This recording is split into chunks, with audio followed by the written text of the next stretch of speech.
On en vient maintenant à cet atelier de validation du document de politique nationale de l'eau. Une rencontre initiée cette semaine par le ministère des Eaux et Forêts pour actualiser le document en vue d'une gestion intégrée de la ressource. Le témoignage d'Astou Touré.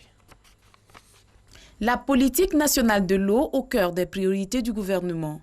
À travers le plan national de développement 2016-2020, il entend promouvoir une amélioration du bien-être social à travers l'accès à l'eau potable, l'assainissement et la production alimentaire.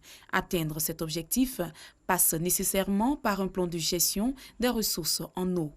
Un projet qui fait l'objet d'une rencontre multisectorielle. Organisé par le ministère des Eaux et Forêts, l'atelier de validation du document de politique nationale de l'eau vise à faire des propositions concrètes en vue d'une gestion intégrée de cette ressource.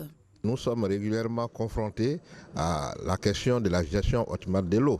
Soit c'est de la sécheresse dans certaines zones, notamment dans le nord où nous travaillons sur la mise en place d'une plantation de bananes, de cèdres, et faire en sorte que dans ces zones aussi qu'il y ait des entrepreneurs ruraux.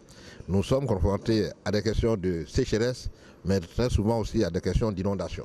Dans cette tâche, le ministère bénéficie de l'appui des partenaires techniques et financiers. Le Fonds pour l'environnement mondial a un volet de financement des eaux internationales qui doivent impliquer non seulement 2 pays ou plus. Donc on est le bailleur de fonds du projet de Mano River dans lequel la Côte d'Ivoire est bénéficiaire.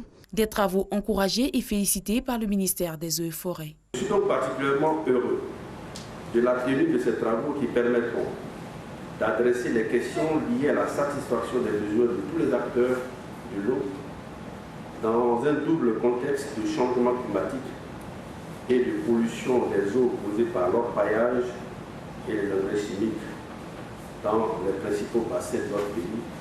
Je note le bassin du Manamon, du Koumoué, du Sassandra du Cavali et des fleuves côtiers.